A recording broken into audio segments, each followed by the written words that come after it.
नमस्कार। खुलुमबाई।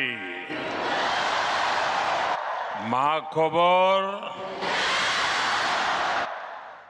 माघ बिहू आरु माघ दोमासीर शुभेच्छा आरु मरोम जोनाइशु। असम के राज्यपाल लक्ष्मण प्रसाद आचार्य जी, मुख्यमंत्री हिमंता बिस्वा शर्मा जी, केंद्र में मेरे सहयोगी सर्बानंद सोनोवाल जी, पवित्रा मार्गरीटा जी, असम विधानसभा के अध्यक्ष विश्वजीत दोईमारी जी, बोडोलैंड टेरिटोरियल काउंसिल के chief executive member Hagrama Mohilary ji, राज्य सरकार के मंत्रीगण, सभी गणमान्य नागरिक बंधु भगिनी और असम के मेरे भाई और बहनों, मेरा सौभाग्य है कि मुझे असम की संस्कृति, यहां की बोडो परंपराओं को करीब से देखने का अवसर मिलता रहा है। प्रधानमंत्री के तौर पर जितना मैं असम आया हूं, पहले कोई पीएम नहीं आया है। मेरी हमेशा इच्छा रहती है असम की कला और संस्कृति को बड़ा मंच मिले। भव्य आयोजनों के जरिए इसकी पहचान देश और दुनिया में बने, इसके लिए पहले भी लगातार प्रयास होते रहे हैं। बड़े स्तर पर बिहू से जुड़े आयोजन हो, झुमोर बिनोंदिनी की अभिव्यक्ति हो, दिल्ली में 1.25 साल पहले हुआ भव्य बोडोलैंड महोत्सव हो या दूसरे सांस्कृतिक कार्यक्रम हो, असम की कला संस्कृति में जो अद्भुत आनंद है, वो पाने का मैं कोई भी मौका नहीं छोड़ता हूं। आज एक बार फिर बागुरुम्बा का ये आयोजन होने जा रहा है। ये आयोजन बोडो पहचान का जीवंत उत्सव है। ये बोडो समाज का, असम की विरासत का सम्मान भी है। मैं आयोजन से जुड़े सभी लोगों और विशेष रूप से सभी कलाकारों को शुभकामनाएं देता हूं, बहुत बहुत बधाई देता हूं। साथियों, बागुरुम्बा दहो ये केवल एक उत्सव नहीं है, एक माध्यम है हमारी महान बोडो परंपरा को सम्मान देने का। ये एक माध्यम है बोडो समाज की महान विभूतियों को याद करने का। बोडोफा उपेंद्रनाथ ब्रह्मा, गुरुदेव कालीचरण ब्रह्मा, रूपनाथ ब्रह्मा, सतीश चंद्र बसुमतारी, मोरादम ब्रह्मा, कनकेश्वर नर्जरी, ऐसे अनेक महान व्यक्तित्व रहे हैं जिन्होंने सामाजिक सुधार, सांस्कृतिक पुनर्जागरण और राजनीतिक चेतना को मजबूती दी है। इस अवसर पर मैं बोडो समाज के सभी महान व्यक्तित्वों को श्रद्धापूर्वक नमन करता हूं। साथियों, भाजपा असम की संस्कृति को पूरे भारत का गौरव मानती है। असम के अतीत, असम के इतिहास से ही भारत का इतिहास पूरा होता है और इसलिए भाजपा सरकार में बागुरुम्बा दहौ जैसे इतने बड़े भव्य उत्सव होते हैं। बिहू को राष्ट्रीय पहचान दी जाती है। हमारे प्रयासों से छोराई देऊ मोईदाम को यूनेस्को की विश्व धरोहर सूची में स्थान मिलता है। असमिया भाषा को क्लासिकल भाषा का दर्जा दिया जाता है। भाइयों बहनों, हमने बोडो भाषा को भी असम की एसोसिएट ऑफिशियल लैंग्वेज का दर्जा दिया है। बोडो भाषा में शिक्षा को मजबूत करने के लिए अलग निदेशालय की स्थापना भी की है।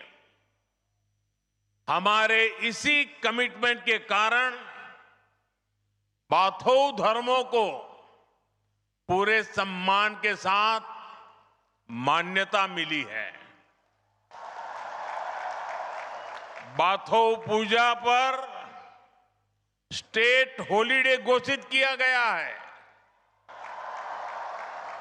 ये भाजपा ही है जिसकी सरकार में एक और महायोद्धा लसीत बोरफुकन की भव्य प्रतिमा स्थापित होती है तो साथ ही बोडोभा उपेंद्रनाथ ब्रह्मा की प्रतिमा का भी अनावरण होता है। इसी तरह श्रीमंत शंकर देव की भक्ति और सामाजिक समरसता की परंपरा,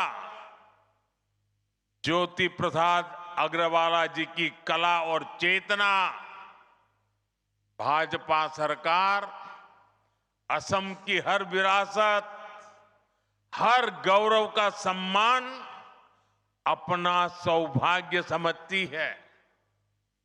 संयोग से आज ज्योति प्रसाद अग्रवाला जी की पुण्यतिथि भी में है। मैं उन्हें अपनी श्रद्धांजलि अर्पित करता हूं। साथियों, आज जब मैं यहां आया हूं तो मेरे मन में कितना कुछ चल रहा है। मैं ये सोचकर भावुक भी हो रहा हूं कि मेरा असम कितना आगे बढ़ रहा है।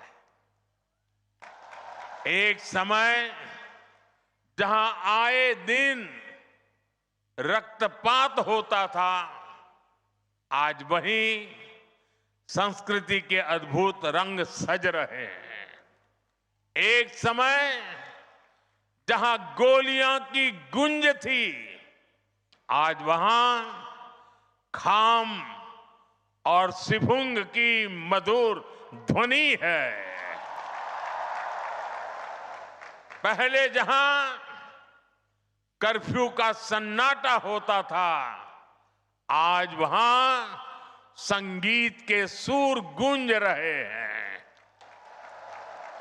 पहले जहां अशांति और अस्थिरता थी, आज वहां बागुरुम्बा की ऐसी आकर्षक प्रस्तुतियां होने जा रही है।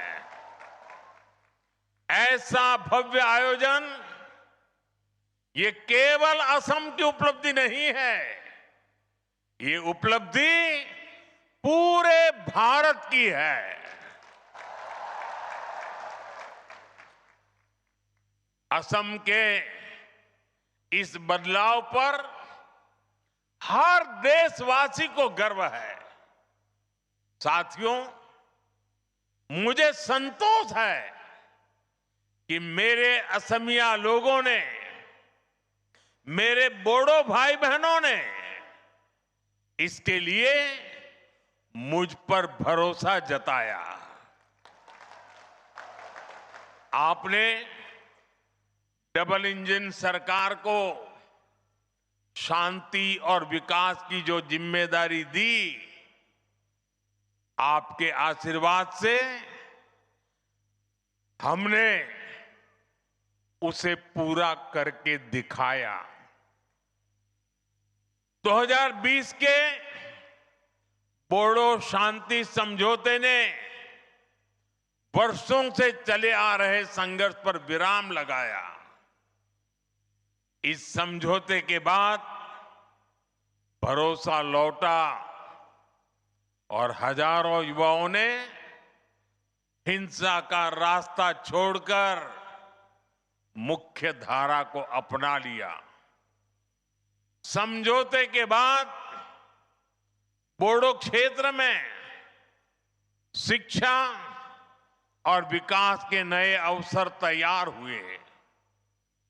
शांति केवल कानून व्यवस्था तक सीमित नहीं रही, बल्कि रोजमर्रा के जीवन का हिस्सा बनी।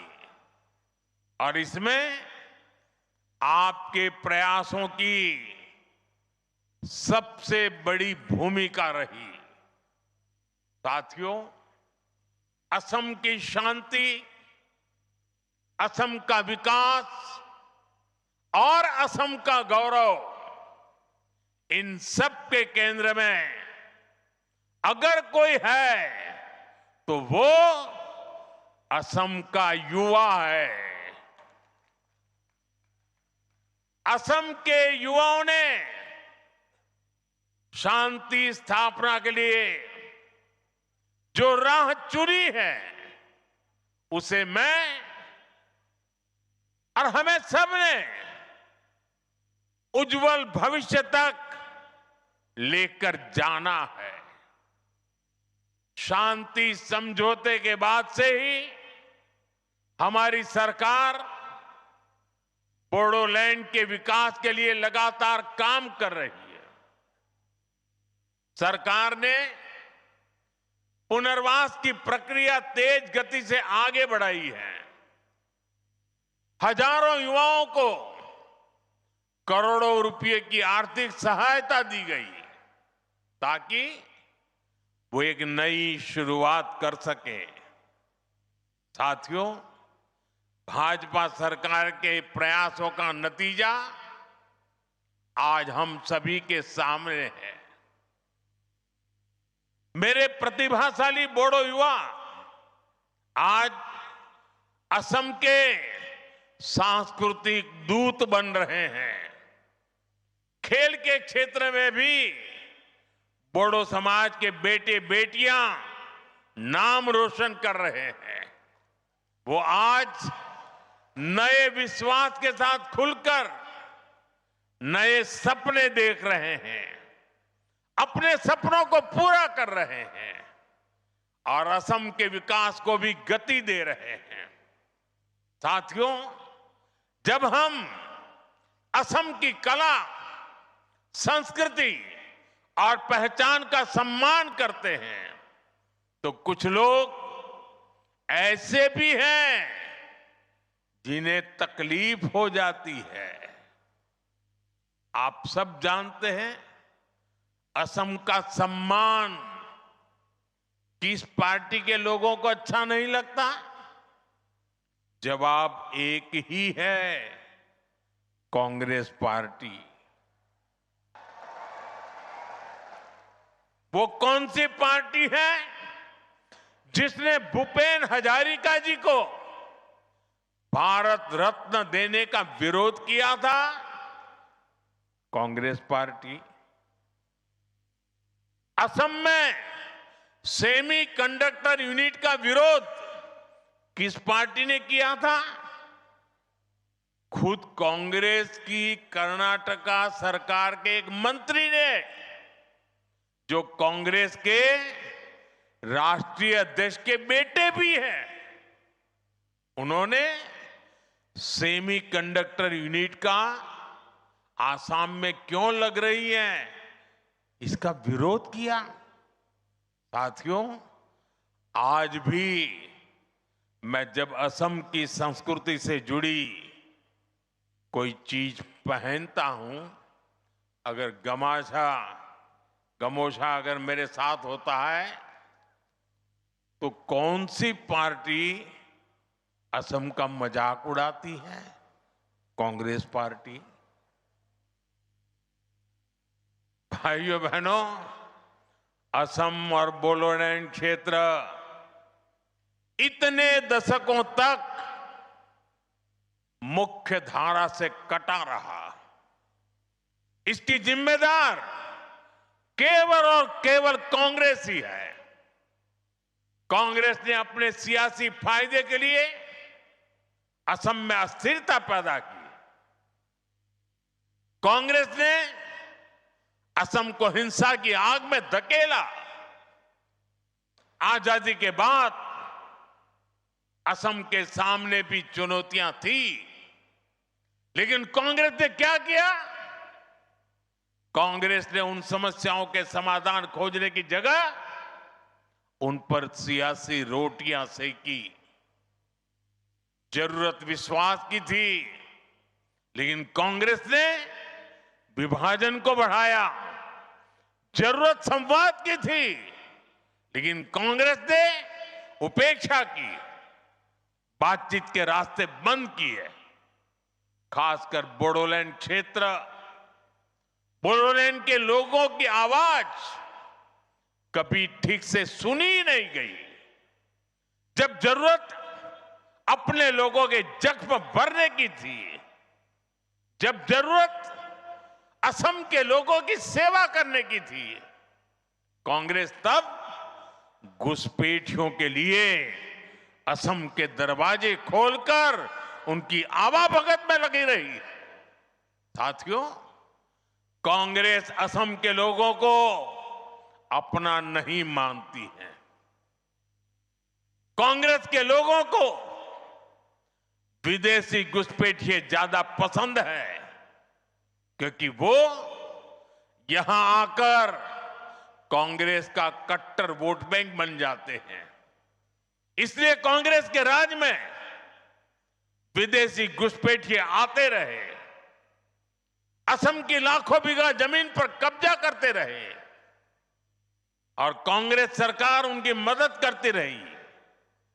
मुझे खुशी है कि आज हेमंता जी की सरकार असम के लोगों के हक की लाखों बीघा जमीन को घुसपैठियों से मुक्त करवा रही है। साथियों, कांग्रेस ने हमेशा असम और पूरे पूर्वोत्तर को उपेक्षा की नजर से देखा है। जो कांग्रेस के लोग पूर्वोत्तर के ही विकास को जरूरी नहीं मानते थे, उनका ध्यान आखिर असम के विकास पर कैसे जाता। बोडो क्षेत्र की आशाओं अपेक्षाओं के बारे में उनको सोचने की फुर्सत कहां होती। इसलिए कांग्रेस सरकारों ने जानबूझकर इस क्षेत्र को मुसीबतों में धकेला। भाइयों बहनों, कांग्रेस के उन पापों को साफ करने का काम भी हमारी डबल इंजन सरकार कर रही है। आज यहां जिस रफ्तार से विकास हो रहा है वो आपके सामने है। आप देखिए, हमने Bodo Kachari welfare autonomous council का गठन किया। बोडोलैंड क्षेत्र में बेहतर विकास के लिए 1500 करोड़ रुपए का विशेष विकास पैकेज दिया गया। कोकराझार में मेडिकल कॉलेज और अस्पताल की शुरुआत हुई। तमुलपुर में भी मेडिकल कॉलेज के निर्माण को गति मिली। नर्सिंग कॉलेज और पैरामेडिकल संस्थानों के जरिए युवाओं के लिए नए अवसर बनाए। गोवर्धना, पार्वतजोरा और होरीसिंगा जैसे क्षेत्रों में पॉलिटेक्निक और ट्रेनिंग संस्थान भी बनाए गए। साथियों, बोडोलैंड के लिए अलग वेलफेयर डिपार्टमेंट और बोडोलैंड एडमिनिस्ट्रेटिव स्टाफ कॉलेज की स्थापना भी की गई। इससे बोडो समुदाय के कल्याण के लिए और बेहतर नीतियां बनाने में मदद मिल रही है। साथियों, भाजपा की सरकार ने दिलों की दूरियां मिटाई है, असम और दिल्ली की दूरी खत्म की है और बेहतर इंफ्रास्ट्रक्चर के जरिए असम में एक इलाके से दूसरे इलाके की दूरियां भी कम कर रही है। इन इलाकों में पहले पहुंचना मुश्किल होता था, आज वहां हाईवेज बन रहे हैं, ऐसी सड़कें बनाई जा रही हैं जिससे क्षेत्र में नए अवसर खुले। कोकराझार को भूटान सीमा से जोड़ने वाली बिशपुरी सरालपारा सड़क परियोजना के लिए करोड़ों रुपए की व्यवस्था की गई है। कोकराझार से भूटान के गेलेफू तक प्रस्तावित रेल परियोजना भी एक और महत्वपूर्ण कदम है। हमने इसे विशेष रेलवे परियोजना घोषित किया है। हमने इसे एक्ट ईस्ट पॉलिसी का अहम हिस्सा बनाया है। इसके तैयार होने के बाद व्यापार और पर्यटन दोनों को बढ़ावा मिलेगा।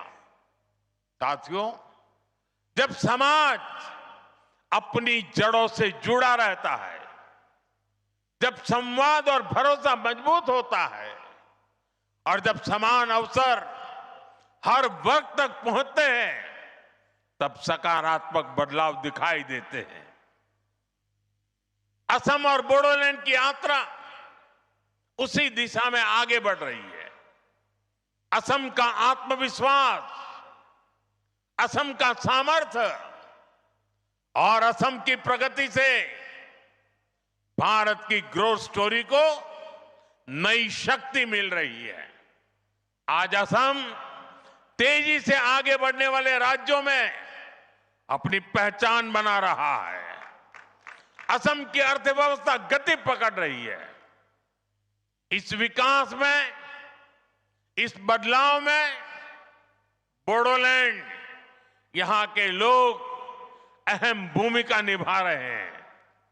मैं एक बार फिर आज के आयोजन के लिए आप सभी को बहुत बहुत शुभकामनाएं देता हूं।